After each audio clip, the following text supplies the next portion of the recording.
Vous regardez Média TV Afrique, heureuse de vous retrouver pour votre émission La Semaine africaine, le rendez-vous hebdomadaire qui revient sur l'essentiel de l'actualité en Afrique dans la semaine.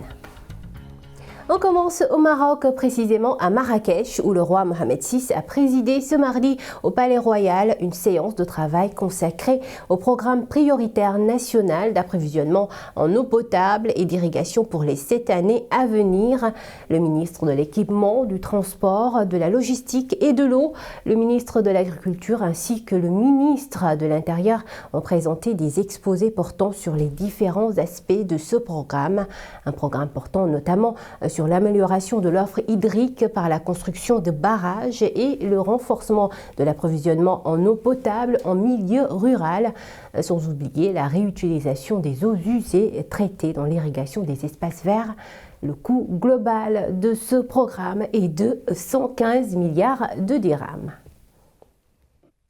Et puis cette ouverture ce mardi à Marrakech des travaux de la 33e édition du Congrès international pour l'efficacité et l'amélioration de l'école. Il s'agit d'un événement phare organisé pour la première fois dans un pays arabe et africain sous le haut patronage du roi Mohamed VI.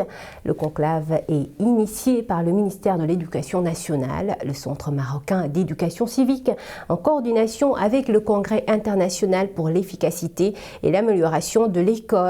La séance d'ouverture a été marquée par un message adressé par le souverain, un message lu par le ministre de l'Éducation nationale, Saïd Hamzazi, et dans lequel le roi Mohamed VI souligne que l'éducation constitue un levier essentiel du développement durable dans ses différentes composantes sociales, économiques, culturelles et environnementales. L'enseignement est l'instrument essentiel de la mise à niveau du capital humain qui dote des capacités de créer des richesses, de susciter une prise de conscience collective, a déclaré le roi Mohamed VI dans ce message. L'enjeu étant de former un citoyen soucieux d'exercer ses droits et d'accomplir consciencieusement ses devoirs, a ajouté le roi Mohamed VI. Il a précisé également que la démarche se fondait sur le principe d'égalité des chances et sur l'impératif de justice sociale et spatiale, notamment en milieu urbain. Les partis politiques marocains continuent d'exposer leur vision du nouveau modèle de développement. L'Union constitutionnelle, le Parti du progrès et du socialisme et le mouvement populaire ont été entendus cette semaine par la commission spéciale marocaine. Reportage de Myriam Hamlichi. Syndicats, partis politiques, associations et secteurs privés, la commission spéciale sur le modèle de développement a décidé de procéder à une écoute large et ouverte des institutions des forces vives de la nation. L'objectif est de recueillir les contributions et les avis des parties sollicités pour l'élaboration d'un modèle de développement. Il est primordial de reconsidérer certains aspects du développement au Maroc de façon à orienter les investissements publics destinés jusqu'ici dans leur majorité aux infrastructures de base vers les secteurs productifs et pourvoyeurs d'emplois. Lors de cette réunion, l'accent a été mis sur la nécessité d'une révision institutionnelle de certaines lois. Le but est de mettre en place des outils pour favoriser la mise en œuvre du nouveau modèle de développement au niveau central et local, une avancée qui, selon Mohamed Sajid, peut se faire à travers l'adoption d'une méthodologie participative qui implique les collectivités territoriales et régionales ainsi que des autorités centrales. Plus concrètement, il y a 5 points importants à prendre en considération pour réussir ce chantier. D'abord, mettre l'homme au centre de ce nouveau modèle, un développement économique soutenu basé sur l'industrialisation, la réforme de la justice et l'amélioration de la gouvernance et du climat d'affaires.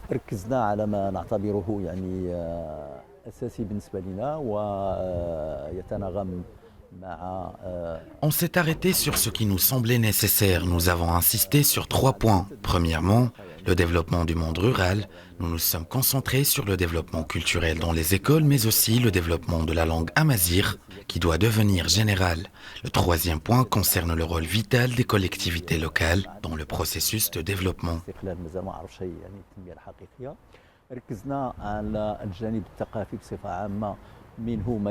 Dans cette logique de participation et d'inclusion, la CSMD prévoit de mettre en place une plateforme digitale. Elle a également fait savoir que plusieurs réunions se tiendront sur le terrain afin de recevoir et de collecter les contributions et des idées soumises par les citoyens. L'objectif est d'enrichir le débat et de partager les expériences et les réflexions. Toujours au Maroc, la République de Gambie a ouvert un consulat général à Dakhla. La cérémonie d'inauguration de cette représentation diplomatique était présidée cette semaine par le ministre des Affaires étrangères, de la coopération africaine et des Marocains résidant à l'étranger, Nasser Bourita, ainsi que son homologue gambien Mamadou Tangara. En Libye, au moment où les troupes du maréchal Haftar se sont emparées de la ville de Sirte, l'émissaire de l'ONU pour la Libye, Ghassan Salamé, réclame la fin des interférences étrangères dans le conflit libyen. Sanaya Sari pour plus de détails. La réunion à huis clos du Conseil de sécurité des Nations Unies intervient au lendemain d'un week-end meurtrier à Tripoli. Lors de cette réunion, le représentant spécial du secrétaire général de l'ONU pour la Libye, Ghassan Salamé, a informé le Conseil de sécurité des derniers développements de la situation dans ce pays, mais il n'a pas caché sa colère en réclamant une énième fois l'arrêt des interférences étrangères dans le conflit libyen. Ce que j'ai demandé au Conseil de sécurité à ces pays est très clair. Rester en dehors de la Libye, les Libyens ont assez souffert. Salamé s'est aussi montré sévère à l'égard des membres du Conseil de sécurité, incapables de s'entendre depuis avril sur une résolution réclamant un cessez-le-feu en Libye. Il y a suffisamment d'armes en Libye, ils n'ont pas besoin d'armes supplémentaires. Et il y a suffisamment de mercenaires, arrêtez d'envoyer des mercenaires en Libye. Hier encore, les forces du maréchal Khalifa Haftar ont annoncé s'être emparées de la ville de Sirte, jusque-là contrôlée par le gouvernement de l'Union nationale. Selon une source diplomatique, une rencontre attendue samedi à Moscou entre la chancelière allemande Angela Merkel et le président russe Vladimir Poutine pourrait être décisive à ce sujet. Une réunion internationale à laquelle serait aussi convié le président turc Recep Tayyip Erdogan. Rappelons que dans le cadre de ce ballet diplomatique, le chef du gouvernement de l'Union nationale, Faiz Sarraj, s'est rendu lundi à Alger où il a discuté avec le nouveau chef de l'État algérien Abdelmajid Tebboune de l'aggravation de la situation en Libye. Une visite concomitante avec l'arrivée à Alger du ministre turc des Affaires étrangères, Mouloud Çavuşoğlu. Autre réaction, celle de l'Union européenne qui appelle toutes les parties à s'engager dans un processus politique sous l'égide des Nations unies. Après le feu vert de son Parlement, la Turquie a commencé à déployer ses soldats sur le sol libyen. Selon le président Erdogan, les militaires turcs auront une mission de coordination auprès des troupes loyales au gouvernement de Tripoli. L'objectif étant de faire face aux hommes du maréchal Haftar qui tentent de s'emparer de la capitale. Sanaya Sari. Malgré les inquiétudes de la communauté internationale, Ankara ne recule pas. Le président Recep Tayyip Erdogan a annoncé le début du déploiement de soldats turcs en Libye. Nos militaires partent progressivement vers la Libye. Ils seront chargés de la coordination et du soutien des troupes du gouvernement national. Ces dernières semaines, les raids aériens et les bombardements se sont multipliés près de la capitale Tripoli, laissant craindre une escalade des affrontements entre les troupes du maréchal Khalifa Haftar et le gouvernement d'union nationale de Faiz Sarraj. Ce samedi, la capitale libyenne a été le théâtre d'un violent raid aérien contre une école militaire. L'assaut a fait au moins 30 morts.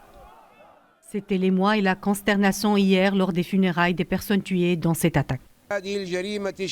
Ces horribles crimes s'ajoutent aux précédentes barbaries commises par le criminel de guerre, le maréchal Haftar. Tandis que l'envoi de troupes turques en Libye risquerait d'aggraver les conflits qui déchirent ce pays, il suscite les inquiétudes de nombreux pays occidentaux. Une réunion à huis clos demandée par Moscou est par ailleurs prévue ce lundi à l'ONU. Pour sa part, l'Arabie saoudite condamne la récente escalade turque en Libye et considère qu'il s'agit d'une violation des décisions du Conseil de sécurité. Mogadiscio, de nouveau meurtri par un attentat à la voiture piégée. Cette semaine, au moins 4 personnes ont été tuées et plus de 10 blessés dans la déflagration qui a eu lieu à proximité du Parlement. Une attaque revendiquée par les Chebab affiliés à Al-Qaïda, la énième qui fait suite à une offensive dimanche dernier contre une base américano-kenyane au Kenya voisin. L'une des plus meurtrières de la décennie reste celle du 28 décembre dernier, au cours de laquelle 81 personnes avaient péri dans une attaque similaire dans la capitale. Les Chebab mènent régulièrement des attaques contre le gouvernement somalien, soutenu par la communauté internationale et les 20 000 hommes de la force de l'Union africaine en Somalie. En Côte d'Ivoire, la tenue du tout premier Conseil des ministres de l'année 2020 s'est tenue ce mercredi au Palais de la Présidence à Abidjan. Il ressort de ce conseil que l'État de Côte d'Ivoire va reprendre le dialogue avec l'opposition à 9 mois de l'élection présidentielle. Les détails avec Max Souroubi et Herman Dego. C'est la première rencontre du gouvernement ivoirien en cette année 2020. Une année électorale pour la Côte d'Ivoire et qui s'annonce déjà prometteuse. Sur instruction du chef de l'État Alassane Ouattara, le gouvernement va ouvrir dans ce mois de janvier un dialogue avec les partis politiques d'opposition et la société civile sur le code électoral. Cela en vue de permettre au scrutin présidentiel de se tenir dans un climat apaisé. La démocratie ivoirienne devra sortir renforcée de ce processus, car nous devons tourner définitivement la page des crises post-électorales. 2020, année électorale, mais aussi année d'angoisse pour certains citoyens ivoiriens à cause des élections dont ils gardent un souvenir amer. Lors de ce Conseil des ministres, l'État s'est voulu rassurant. La mobilisation du gouvernement, rassemblé et uni à vos côtés, pour mener le combat pour le renforcement et la préservation des institutions de la République contre toute tentative de déstabilisation d'où qu'elles viennent, et naturellement pour veiller à la quiétude de nos populations. Notons que le président Alassane Ouattara envisage une révision de la Constitution. Cette réforme devrait, selon le président ivoirien, permettre d'organiser des élections libres et inclusives. Après les résultats provisoires proclamés par la Commission électorale nationale bissau-guinéenne, Umaro Sissoko Embalo a été donné vainqueur du second tour de la présidentielle. Quelles sont les attentes aujourd'hui de ses concitoyens? Au Sénégal, nos reporters Daouda Sow et Sanoussi Sané ont posé la question à quelques bissau-guinéens résidant à Dakar, des étudiants pour la plupart. Regardez. Les résultats provisoires de la récente présidentielle en Guinée-Bissau ne laissent pas indifférents les ressortissants résidant à Dakar. Chacun y va de son commentaire. Je pense que dans une démocratie, on n'a que respecter la règle. Je n'ai pas de commentaires là-dessus. Et par rapport à sa venue ici à Dakar, je pense qu'il est dans son plein droit. C'est les résultats prévisoires qu'on va sortir, qui viennent de sortir. Et normalement, il doit attendre jusqu'au résultat définitif. Dans les universités où ils étudient ou chez eux, ces Bissau-Guinéens s'informent de l'évolution de la situation dans leur pays. D'ailleurs, ils attendent beaucoup de leur tout nouveau chef de l'État, surtout sur le plan de l'éducation. Il doit penser aux étudiants. Ce n'est pas seulement des étudiants bissau-guinéens qui sont ici à Dakar, mais oui, pour tous les pays où nos frères bissau-guinéens ont choisi pour faire leurs études. Parce que nous aussi, nous sommes les futurs dirigeants de notre pays. Au-delà du volet éducatif, il est important pour ces étudiants de relancer les secteurs prioritaires de l'économie bissau-guinéenne, mais aussi de redorer l'image du pays. Que des réformes, notamment dans des secteurs, ou bien réformer la Constitution, qui est l'une des choses aussi, ou bien la source de cette instabilité pendant des décennies. Au plan international, j'attends qu'il pose aussi la question de la souveraineté monétaire, puisque c'est l'une des choses aussi qui est liée à la vie sociétale de tous les Bissau-Guinéens du jour au jour. Le candidat du parti d'opposition MADEM et ex-premier ministre Umaro Sissoko Embalo a été élu à l'issue du second tour président de la Guinée-Bissau avec 53,55% des voix. face à son rival Domingos Simoes Pereira. Les résultats ont été proclamés par la Commission électorale nationale le mercredi 1er janvier. Parlons à présent de la crise sécuritaire que traverse le Mali. Le chef de l'État, Ibrahim Boubacar Keïta, a récemment demandé aux acteurs sociaux une trêve sociale. Un message entendu par les centrales syndicales qui posent néanmoins des conditions. Le reportage de notre correspondant à Bamako, Mohamed Doniako. Dans son adresse de Nouvelle 1 à la nation, le chef de l'État a demandé au peuple malien et singulièrement aux différents syndicats d'observer une trêve, le temps de faire face à la priorité des priorités qui est la crise sécuritaire au nord et au centre du pays. Cette demande du président de la République a été précédée par celle des participants au dialogue national inclusif. D'unir les Maliens autour de l'exécutif pour faire face aux réels problèmes du pays, c'est-à-dire le problème de l'insécurité. Vous avez remarqué que depuis quelques années même, Bamako ne laisse plus le gouvernement travailler pour faire face à la crise sécuritaire, ce qui a fait qu'il ne fait que s'amplifier. Au siège de l'Union nationale des travailleurs du Mali, la plus grande fêtière des syndicats, les uns et les autres sont réceptifs au message du président de la République qui va, selon eux, permettre de prioriser les intérêts de la nation en faisant face aux exigences de mise en condition des forces de défense. Au même moment, cette trêve est perçue comme une violation des droits et des libertés reconnues aux citoyens. D'où les conditions posées pour aller à cette trêve. Nous avons déjà eu à signer un accord avec le gouvernement. Et la mise en œuvre de cet accord est en cours. On ne saurait arrêter la mise en œuvre de cet accord sous prétexte qu'on va faire la trêve. Là, il n'en est pas question. Il s'agit de continuer. Pour formaliser cette trêve, le président de la République a proposé une conférence sociale. Mais d'ici la tenue de cette conférence, les enseignants du primaire et du secondaire, eux, observent une grève de 120 heures. Un mot de santé maintenant. En République démocratique du Congo, 25% des cas de rougeole enregistrés concernent les enfants de plus de 5 ans.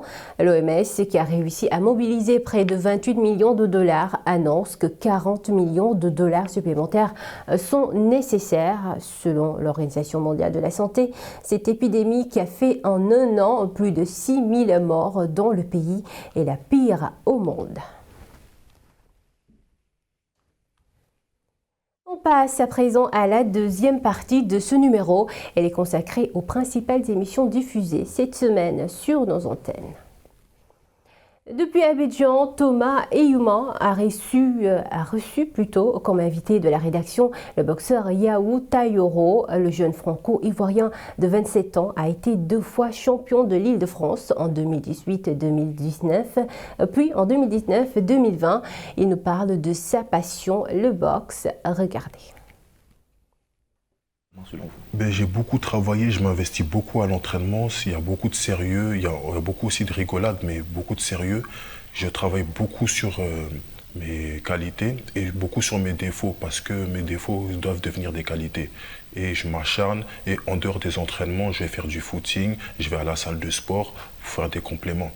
Mais en tout cas, à la salle d'entraînement avec mon coach, c'est beaucoup de la technique. C'est beaucoup de la technique que j'apprends pour pouvoir dépasser mes adversaires, tout simplement.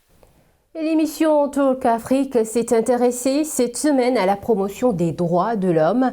Plusieurs organisations africaines ont choisi d'en faire leur cheval de bataille face aux dérives successives des gouvernants, surtout en période électorale. Quelle est la contribution de ces ONG africaines? La réponse de Boniface Boyou, président de l'Association des électeurs de Côte d'Ivoire. Il était invité dans Talk Afrique depuis le bureau d'Abidjan. Nous l'écoutons. La société civile en Afrique a gagné en maturité. La preuve, quand il y a une contestation, qu'on appelle ça au contraire des partis politiques, quand il y a une contestation, la société civile saisit les juridictions. Or, les partis politiques, c'est des manifestations de rue, des manifestations violentes et tout, et après, on se retrouve, qu'on appelle ça, avec des regrets. Donc, pour nous, la société civile en Afrique a gagné en maturité. La preuve, en Afrique de l'Ouest, il y a des forums d'organisation de la société civile. En Côte d'Ivoire, il y a assez de fêtières hein, il y a assez de fêtières. Et depuis un certain moment, les États commencent à écouter, sinon écoutent la société civile. Et dans les États où la société civile a été forte, c'est que les États ont affiché la volonté politique d'écouter ces sociétés civiles-là, en leur donnant également les moyens et les formations nécessaires pour leur évolution. Et on va parler de sport dans cette troisième et dernière partie de l'émission. Le départ officiel de l'Africa Eco Race 2020 a été donné à Tanger ce mardi. Ce rallye raid en est à sa 12e édition. Le Maroc, la Mauritanie et enfin le Sénégal avec arrivée à Dakar le 19 janvier. Le parcours rappelle celui du mythique rallye Dakar. Ala Benani pour plus de détails. C'est parti pour la 12e édition de l'Africa Eco Race. Le départ officiel a été donné ce matin à Tanger. Les concurrents arrivés cette nuit en provenance de Monaco, d'où a été donné un départ fictif il y a 48 heures, traverseront le royaume en route pour Dakar, leur destination finale. Les étapes, c'est toujours les mêmes. Rachidia, Zagoura, Assazag, Smara et Dakhla. Et la sortie par Guerguelat vers la Mauritanie et Dakar. Les véhicules vont se confronter sur un parcours de plus de 6000 km renouvelé à 70% sur les pistes des 3 pays africains. Après le Maroc, ils traverseront la Mauritanie pour terminer la course au lac Rose du Sénégal. La traversée s'est bien passée, la mer a été plutôt calme. L'événement, l'Africa Race, c'est une course que c'est ma 8e participation. Donc c'est quelque chose que j'adore, la traversée du Maroc notamment, de la Mauritanie et l'arrivée mythique au lac Rose. Alors c'est la 4e fois que je participe à l'Africa Race. Je suis amoureuse de l'événement parce qu'il y a beaucoup de chaleur humaine et des très belles étapes. On voit une grande diversité du Maroc, parce qu'on le traverse du nord au sud. Et puis cette année, en arrivant de Tanger au lieu de Nador, on va découvrir d'autres paysages encore. Vendredi et samedi, qui ont précédé le départ, près de 300 véhicules et 700 personnes ont été accueillis à Montant pour les vérifications techniques et administratives. Cette édition, d'après les organisateurs, connaît 20% de participants en plus. L'Africa Eco Race accueille cette année 34 nationalités et 5 continents.